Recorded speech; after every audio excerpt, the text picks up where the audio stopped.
When I hear music, it makes me dance. You ever feel like no matter how much you save or hustle or budget, it's still not enough?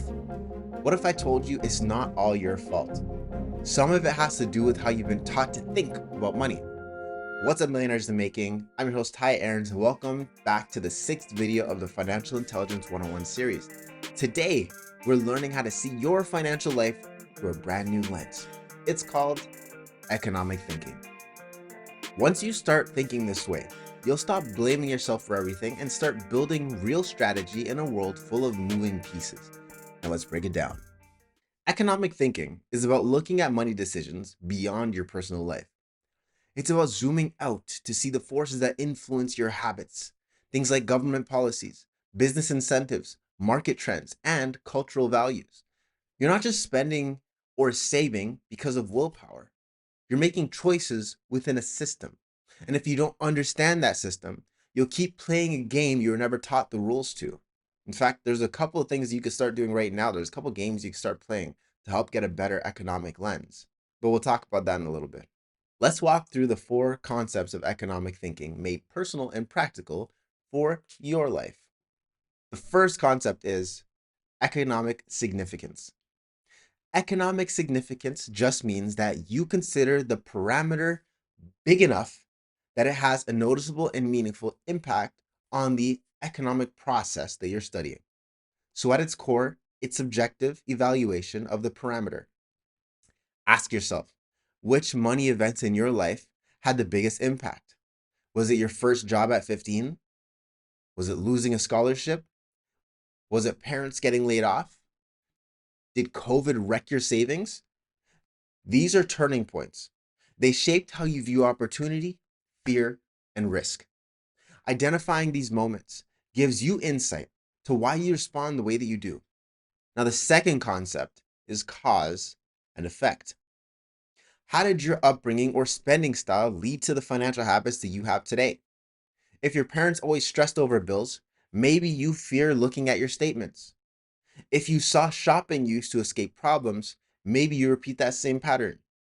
Cause and effect teaches us every money habit has a history.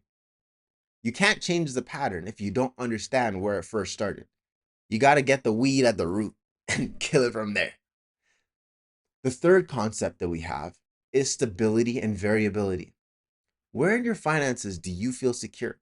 And where do you feel like they could change at any moment?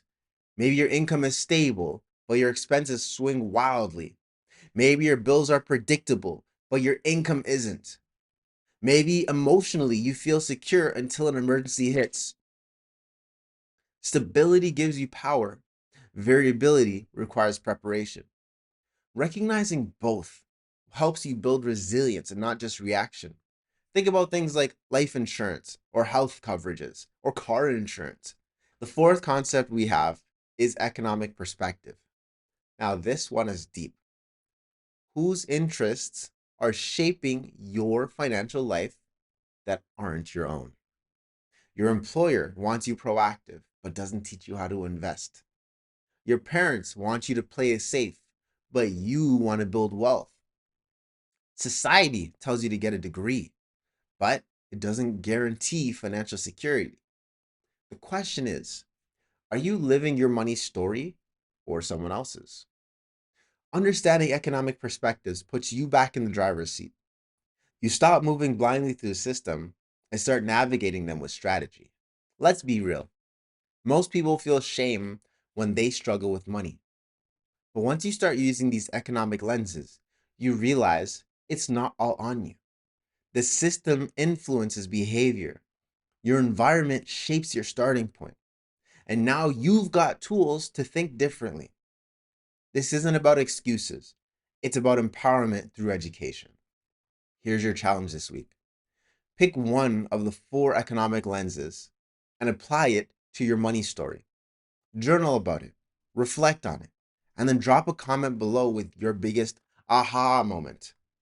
Let's normalize deep financial reflection, not just surface level advice. Now, today you learned to zoom out, how to see your money life as a part of a bigger economic system. And when you combine emotional intelligence with economic thinking, that is when you become unstoppable. Tap that like button if this video gave you new perspective. Hit subscribe to stay on this journey, and share with someone who needs to stop blaming themselves and start building with strategy. Stay tuned for the next video, and I will see you soon. Peace. Give 'em that creme de la creme whenever I spit that